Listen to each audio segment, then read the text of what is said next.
Hello friends. Central government side నుంచి ఏఐసిఎల్ఏఎస్ అని చెప్పి ఏదైతే ఆర్గనైజేషన్ ఉందో ఎయిర్‌పోర్ట్‌కి సంబంధించింది.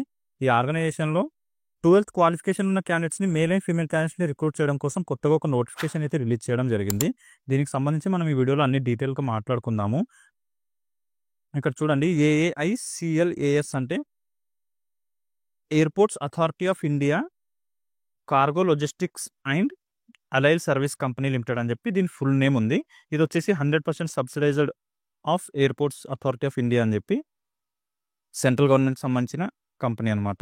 దీంట్లో వచ్చేసి సెక్యూరిటీ అనే పోస్ట్ ఏదైతే ఉందో ఆ పోస్ట్‌ని ఫుల్‌ఫిల్ చేయడం కోసం సెక్యూరిటీలో అసిస్టెంట్ అనే డెసిగ్నేషన్ ఇచ్చి సెక్యూరిటీ డిపార్ట్మెంట్‌లో అయితే వేకెన్సీలు అనేవి ఖాళీగా ఉన్నాయి. ఫుల్‌ఫిల్ చేయడం కోసం నోటిఫికేషన్ అనేది రిలీజ్ చేయడం జరిగింది. దీంట్లో అన్ని డీటెయిల్‌గా మనం మాట్లాడుకుందాము. ఈ నోటిఫికేషన్ డీటెయిల్స్. వ్యూవర్స్ ఎవరైతే కొత్తగా వచ్చారో వాళ్ళందరూ ఛానల్ అయితే సబ్స్క్రైబ్ చేసి పెట్టుకోండి ఫ్రెండ్స్. నేను రెగ్యులర్గా ప్రైవేట్ జాబ్స్ ఇంకా గవర్నమెంట్ జాబ్స్ సంబంధించిన వీడియోస్ ఈ ఛానల్లో అప్లోడ్ చేస్తూ ఉంటాను. వాటికి సంబంధించిన నోటిఫికేషన్స్ మీకు ఇమీడియట్గా రావాలంటే ఛానల్ అయితే సబ్స్క్రైబ్ చేసి పెట్టుకోండి. అలాగే మీ ఫ్రెండ్స్ ఎవరైనా జాబ్ సీకర్స్ ఉంటే వాళ్ళతో కూడా వీడియోని షేర్ చేసుకోండి. వీడియో మీకు హెల్ప్ఫుల్ అనిపిస్తే వీడియో కూడా లైక్ చేయండి ఫ్రెండ్స్. ఇక్కడ చూడండి, ఈ జాబ్స్ వచ్చేసి ఇండియా వైడ్గా వేకెన్సీలు ఖాళీగా ఉన్నాయి. ఇండియాలో కొన్ని సిటీస్లో, మన ఆంధ్రప్రదేశ్కి సంబంధించి విజయవాడలో కూడా 24 వేకెన్సీ అయితే ఖాళీగా ఉన్నాయి. రిమైనింగ్ వచ్చేసి పాట్నా, వడోదరా, పోర్ట్ బ్లైర్ అని చెప్పి ఉంది. ఇంకోటి వచ్చేసి గోవా, చెన్నై. ఈ 6 సిటీస్‌లో అయితే వేకెన్సీలు అనేవి ఖాళీగా ఉన్నాయి. వీటిలో వచ్చేసి లాస్ట్ డేట్ 30 జూన్ అని చెప్పి మెన్షన్ అయితే చేయడం జరిగింది. కాకపోతే ఈ నోటిఫికేషన్ ఎక్స్టెండ్ చేశారు. 7th జూలై వరకు మీ అప్లికేషన్ ఫామ్‌లు అయితే తీసుకోవడం జరుగుతుంది. ఆన్‌లైన్‌లో అప్లై చేసుకోవాల్సి ఉంటుంది. ఓకే. ఇంట్రెస్ట్ ఉండి క్వాలిఫికేషన్ ఉన్న క్యాండిడేట్స్ అయితే ఈ మంచి ఆపర్చునిటీని యూటిలైజ్ చేసుకోండి. మీకు ఎలాంటి ఎగ్జామ్ గానీ అదేమీ కండక్ట్ చేయట్లేదు. డైరెక్ట్ మీ మెరిట్ లిస్ట్‌ని చూసి సెలక్షన్ అయితే షార్ట్ లిస్ట్ అయితే చేయడం జరుగుతుంది. ఆ తర్వాత ఒక చిన్న ఇంటర్వ్యూ కండక్ట్ చేస్తారు ఆన్‌లైన్‌లోనే, అది కూడా. ఓకే. దీని గురించి అన్ని డీటెయిల్స్ అయితే చూద్దాము. ఇక్కడ చూడండి, అసిస్టెంట్ అనే డెసిగ్నేషన్ ఇచ్చి సెక్యూరిటీ డిపార్ట్మెంట్‌లో అయితే మీకు రిక్రూట్ చేసుకుంటున్నారు. 3 ఇయర్స్ పాటు మీకు కాంట్రాక్ట్ బేస్‌లో తీసుకుంటారు ఫ్రెండ్స్. ఆ 3 ఇయర్స్ తర్వాత మీకు ఎక్స్టెండ్ చేసే అవకాశం అయితే ఉంటుంది. ఓకే. దీనికి సంబంధించి ఎడ్యుకేషన్ క్వాలిఫికేషన్ ఇక్కడ చూడండి. 12థ్ ఎవరైతే పాస్ అవుట్ అయిన క్యాండిడేట్స్ ఉన్నారో వాళ్ళని రిక్రూట్ చేసుకోవడం జరుగుతుంది. 12థ్‌లో అంటే ఇంటర్మీడియేట్‌లో ఏ గ్రూప్‌లో మీరు ఇంటర్మీడియేట్ పాస్ అయినా పర్లేదు. ఇంటర్మీడియేట్ పాస్ అయి ఉంటే సరిపోతుంది. విత్ మినిమమ్ 60% మార్క్స్ అని చెప్పి కూడా మెన్షన్ అయితే చేయడం జరిగింది. సో, ఎవరైతే జనరల్ ఇంకా బీసీ క్యాండిడేట్స్ ఉన్నారో వాళ్ళు మాత్రం 60%తో పాస్ అవుట్ అయి ఉండాలి. రిమైనింగ్ ఎస్సీ, ఎస్టీ క్యాండిడేట్స్ వచ్చేసి 55%తో పాస్ అయి ఉన్నా సరిపోతుంది. మీరు ఎప్పుడైతే అప్లై చేస్తూ ఉంటారో ఆ టైంలో మీకు ఎంత పర్సెంటేజ్ అయితే మార్క్స్ వచ్చాయో 60% కంటే ఎక్కువ రావాలి అని చెప్పి ఇక్కడ మెన్షన్ చేశారు కదా పాయింట్ 1లో. దీనికి సంబంధించి మెన్షన్ చేయడం జరిగింది.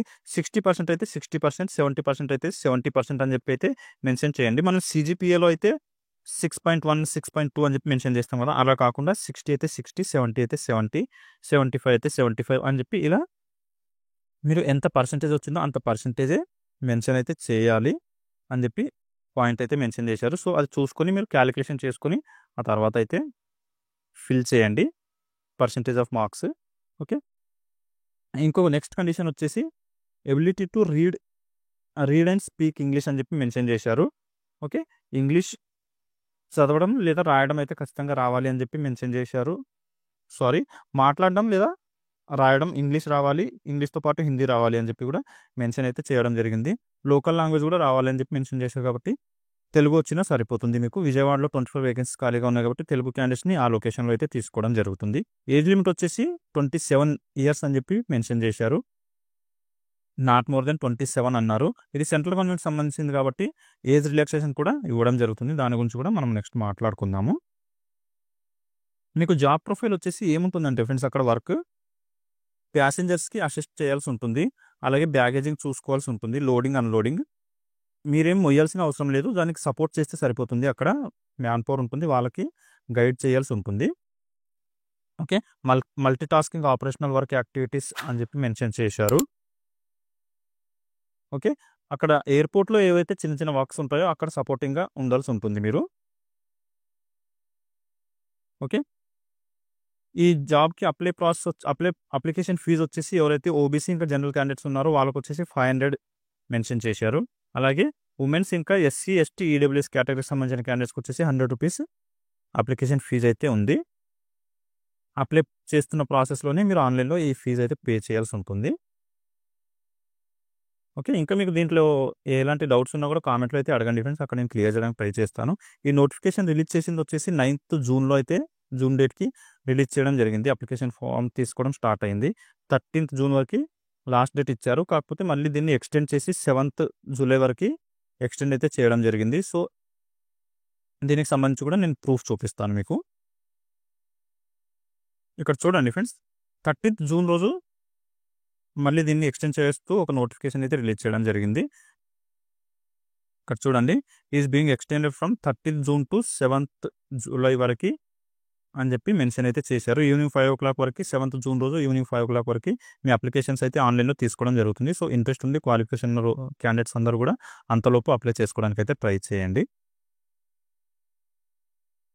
నేను ఈ పీడీఎఫ్‌కి సంబంధించిన లింక్ కూడా వీడియో డిస్క్రిప్షన్‌లో మెన్షన్ చేస్తాను. అక్కడ నుంచి మీరు ఒకసారి పీడీఎఫ్‌ని డౌన్‌లోడ్ చేసుకొని క్లియర్‌గా రీడ్ చేసి ఆ తర్వాతనే అప్లై చేసుకోవడానికి అయితే వెళ్ళండి. అప్లై ప్రాసెసింగ్ వచ్చేసి ఇక్కడ అఫీషియల్ వెబ్‌సైట్ ఏదైతే ఉందో ఈ అఫీషియల్ వెబ్‌సైట్ ఓపెన్ చేసి మీరు అప్లై అయితే చేసుకోవచ్చు. దాని గురించి కూడా నేను నెక్స్ట్ చూపిస్తాను. అప్లై చేస్తున్న టైంలో మీరు సబ్మిట్ చేయాల్సిన డాక్యుమెంట్స్ వచ్చేసి మీ 12th మార్క్ షీట్, అలాగే క్యాస్ట్ సర్టిఫికేట్, ఆధార్ కార్డ్, అలాగే passport size photos, application fee, దాంతోపాటు మీ సైన్. ఈ డాక్యుమెంట్స్ ఉంటే సరిపోతుంది ఫ్రెండ్స్. ఇవి రెడీ చేసి పెట్టుకొని మీరు అప్లై అయితే చేసుకోవడానికి వెళ్ళండి.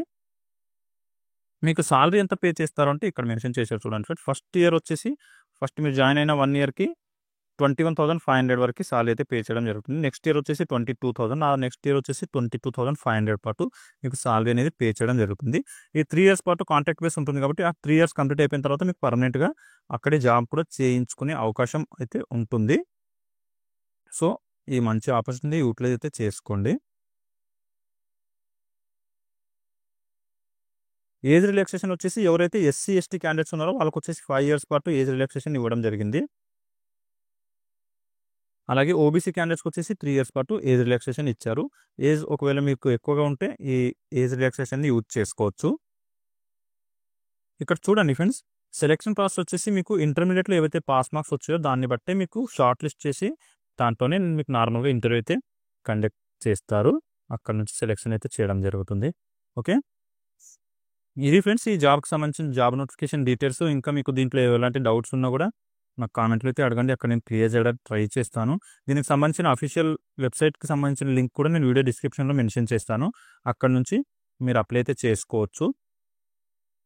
ఈ అఫీషియల్ లింక్ కూడా చూపిస్తాను మీకిప్పుడు. ఇక్కడ చూడండి ఫ్రెండ్స్. ఈ అఫీషియల్ వెబ్‌సైట్ ఏదైతే ఉందో ఈ వెబ్‌సైట్‌లో మనం స్క్రోల్ చేశామంటే ఇక్కడ చూడండి.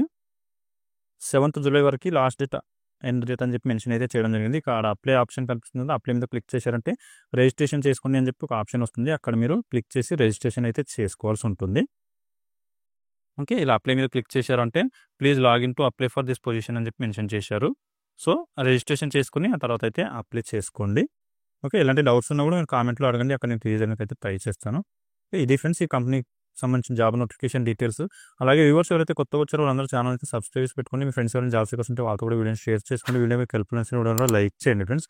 ఓకే. మళ్ళీ నెక్స్ట్ వీడియోలో కలుసుకుందాం. Thank you.